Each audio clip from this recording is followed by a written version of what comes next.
Hello all and welcome yet again to Wow Crochet. My name is Mary and in today's tutorial I'll be showing you how to do the linked double crochet stitch.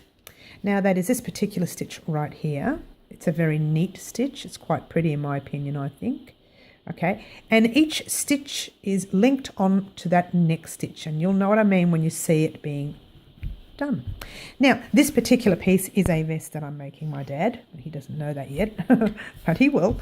And I did a base row of what do you call them, ribbing stitch, and then it gave me the base row for my linked stitch. Now with what we're going to do today, because we don't have that as a base row, I would like for you, if you can, go back and do check out my tutorials on how to chain and how to do single crochets. I would like you to chain on it as many stitches as you like. Don't make it too big because you're going to do a little swatch to see if you can do the stitch first.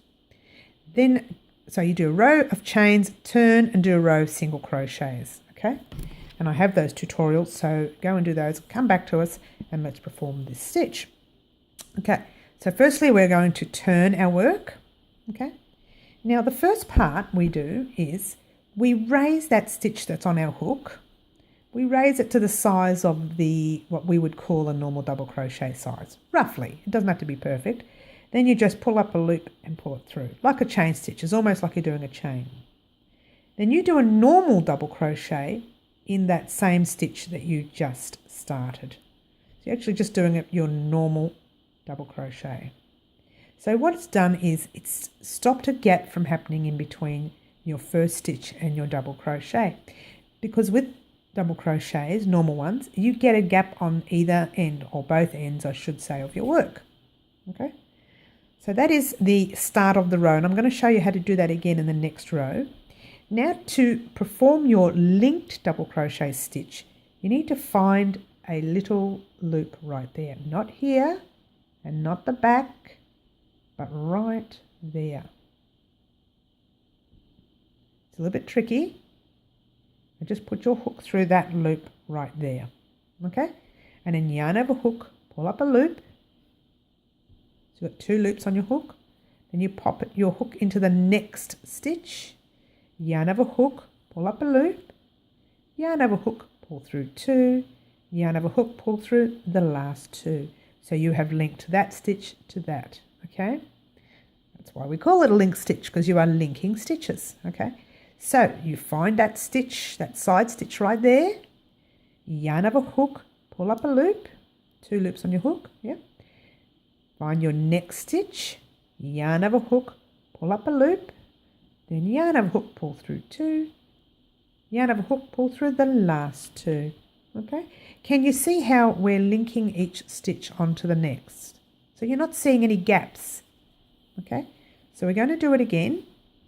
Pop it through that stitch right there, yarn over hook, pull up a loop, pop it into your next stitch, yarn over hook, pull up a loop, yarn over hook, pull through two, yarn over hook, pull through the last two. Okay, so let's just keep going. We'll keep going until we get to the end of the row, because I want to show you how to do that very first stitch again. Okay, so I'm going to just speed it up a little bit,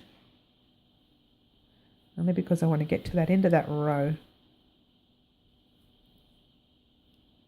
as quickly as I can. I'll just get to the end of the row and we'll come back. Just a moment. All right, lovely people. So here we are at the end of the row. Okay, you go back into that side stitch again, or into the side stitch I should say. Yarn over hook, pull up a loop. There's nothing different here. You're just putting it in that very last stitch and make sure you get into the two loops there. Okay, so yarn over hook, pull up a loop, yarn over hook, pull through two, and yarn over hook, pull through the last two. So what I want you to do now, if you have a careful look at your stitching, how gorgeous is this stitch? Yeah, how neat does it look? Okay, so we're going to turn. Now we're going to perform that first stitch again so you can see how easy it is. It doesn't look easier when we're doing it, but it is quite easy. So you raise it, you do a normal chain stitch, then you do a normal double crochet stitch in the same stitch. This part, it looks difficult, but it's not. okay, your normal double crochet. If you're not sure how to do normal double crochets, I do have a tutorial here, okay. All right, so let's find that side stitch. Now this is where it can become tricky. Some people put it in there, and then some people put it in the back stitch, but we want, let's get a nice close-up so you can see it.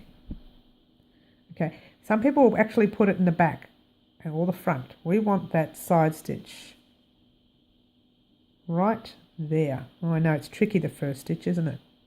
Right there, okay. So yarn over hook, pull up a loop, and then you pop it into the next chain, or the next single crochet, or next double crochet I should say. Yarn over hook, pull through 2, yarn over hook, pull through the last 2. Okay, pop it through there, yarn over hook, pull up a loop, pop it in there, yarn over hook, pull up a loop, through 2 and through 2. Okay, so let's do a couple of more. Really, you actually have done the stitch, so you're at a place where you can now actually produce a little vest or a little blanket or a beanie, whatever you want to use this stitch for. It is used usually for jumpers and beanies and blankets and things, and scarves, due to the fact that it's not as holey, okay, not as gappy. All right. The yarn I used today, I forgot to mention, was Peyton's Baby Dreamtime Merino, and the hook it called for was a 4mm hook, and that's my 4 hook. Okay, usually I use a larger hook because yours truly crochets really tightly, but I didn't today. Now, don't forget, people, please visit my Etsy and my madeit.com.au stores. Also, click like if you like the tutorial, subscribe to my channel, get the bell button going, and you can receive further tutorials. Thank you so much for watching. I'm Mary, this is Wild Crochet. Ciao for now.